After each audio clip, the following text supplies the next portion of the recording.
शिवकाली संवाद चैनल पर आप सभी का स्वागत है। जय माता दी सभी को। जैसा कि आप सभी जानते हैं, 22 जनवरी 2023 से माघ माह के गुप्त नवरात्रि आरंभ होने जा रहे हैं। तो आज हम बात करेंगे गुप्त नवरात्रों से संबंधित। तो 22 जनवरी 2023 से माघ माह के गुप्त नवरात्रि जो हैं वो आरंभ हो रहे हैं, जो कि 30 जनवरी 2023 तक चलेंगे। नवरात्रों के अवसर पर ब्रह्मांड में असीम ऊर्जा प्रवाहित जो हो रही है, वह ऊर्जा पृथ्वी पर विचरण करती है। ये आप सभी जानते हैं कि महामाई आदिशक्ति की शक्तियाँ ऊर्जा स्वरूपी वह पृथ्वी पर विचरण करती हैं ब्रह्म मुहूर्त में।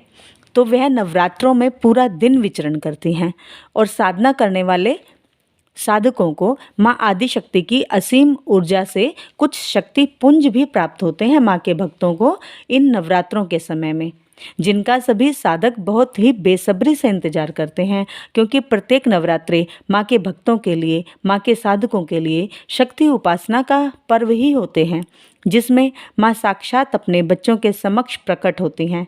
आवश्यकता है तो बस हमें अपने मन की आंखें खोलने की।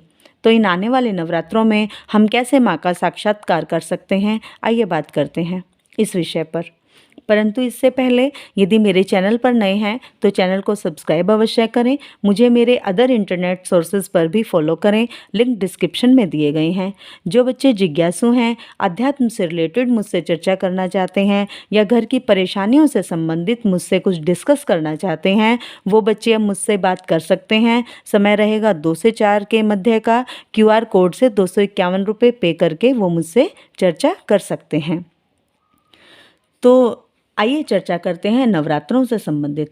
नवरात्रों में समस्त देवी देवता पृथ्वी पर विचरण करते हैं।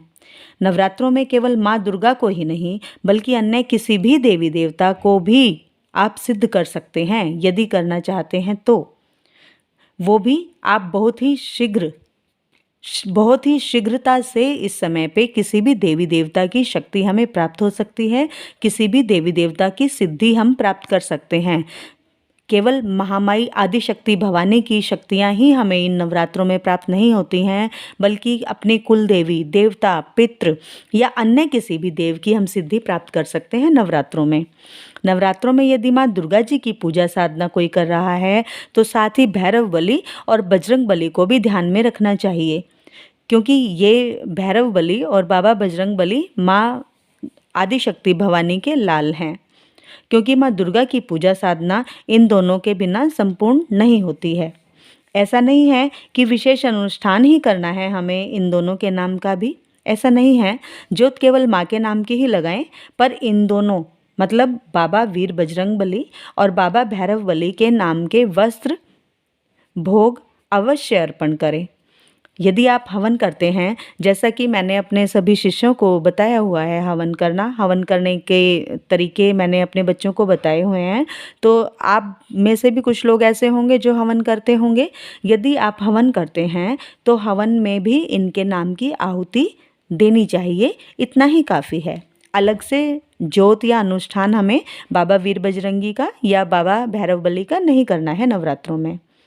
तो नवरात्रों में हम जो भी मंत्र जाप या पाठ कर सकते हैं उनसे संबंधित चर्चा करते हैं। नवरात्रों में हम माँ की चालीसा पाठ कर सकते हैं। यदि हम माँ दुर्गा की साधना कर रहे हैं नवरात्रों में तो माँ दुर्गा की चालीसा पढ़ें, दुर्गा स्तुति पढ़ें, सिद्ध कुंजिका पढ़ें, दुर्गा सप्तशती का पाठ हम कर सकते हैं, अपराजिता स्तोत्र हम पढ़ सकते हैं, दुर्गा कवच का पाठ हम कर सकते हैं, माँ दुर्गा नामावली हम पढ़ सकते हैं। श्रीमद् देवी दुर्गा भागवत नाम का एक ग्रंथ है, वह भी हम पढ़ सकते हैं। मंत्र की यदि हम बात करें, माँ दुर्गा के मंत्र की यदि हम बात करें तो ओम दुम दुर्गाय नमः का जाप हम कर सकते हैं। यह सौम्य मंत्र है माँ दुर्गा का। बहुत जल्दी माँ दुर्गा की कृपा इस मंत्र से हमें प्राप्त होती है। माँ दुर्गा का बीज मंत्र भी हम जाप कर सकते हैं। माँ दुर्गा का बीज मंत्र है दुम दुम दुम दुम। इस तरह से हम माँ दुर्गा के बीज मंत्र का भी जाप कर सकते हैं।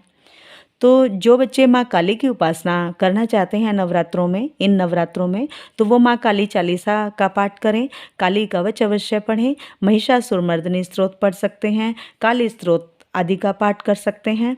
यदि माँ काली के मंत्र जाप आप कर सकते हैं तो सौम्य मंत्र जाप करें। इसमें ओम क्रीम कालिकाय नमः का जाप आप कर सकते हैं। यदि आपके गुरु हैं तो गुरु के सानिध्य में ही जाप करें। यदि आपके गुरु नहीं हैं तो कम से कम महाकाली माँ के मंत्र जाप कम से कम करें। माँ काली का बीज मंत्र है क्रीम। क्लीम भी बोला जाता है इसको, क्लीम और क्रीम नाम से भी इसका उच्चारण किया जाता है। तो माँ काली के बीज मंत्र का भी जाप आप नवरात्रों में कर सकते हैं। माँ की पूजा जिस भी स्वरूप में कोई भी करता है माँ के नवरात्रों में, तो माँ अवश्य ही उनके घर में आती हैं। नवरात्रों के समय पे माँ अवश्य ही अपने भक्तों के घर में फेरा पाती हैं, चाहे किसी ने व्रत किए हों या नहीं। बस आवश्यकता है तो माँ के स्वरूप को पहचानने की, आवश्यकता है तो माँ का स्मरण करने की। माँ अवश्य ही अपने ऐसे भक्तों के घर में नवरात्रों में अवश्य ही फेरा पाती हैं जो भी माँ का ध्यान पूजन करते हैं, जो भी माँ का पाठ करते हैं। नवरात्रों में जो भी पाठ कवच चालीसा आदि मैंने बताए हैं, इनका जाप पाठ करने से माँ की विशेष कृपा नवरात्रों में हमें मिलती है। मंत्र जाप अवश्य करने चाहिए हमें माँ के इन नवरात्रों में। जितना मंत्र जाप हम अन्य दिनों में करते हैं उतना ही मंत्र जाप यदि हम नवरात्रों में करें तो कई गुना फल प्राप्त हमें होता है नवरात्रों में मंत्र जाप का। ये महिमा है नवरात्रों में किए गए मंत्र जाप और पूजा पाठ की। ये महिमा है नवरात्रों के पुण्य दिवस की। ये महिमा है नवरात्रों के पुण्य मुहूर्त की। नवरात्रों में माँ की स्तुति वंदना अवश्य करें। अंत में आरती अवश्य करनी चाहिए माँ की। आरती हमें लौंग कपूर के साथ करनी चाहिए। लौंग कपूर की आरती माँ की पूजा में विशेष महत्व रखती है। इस आरती से हम माँ की विशेष कृपा पा सकते हैं।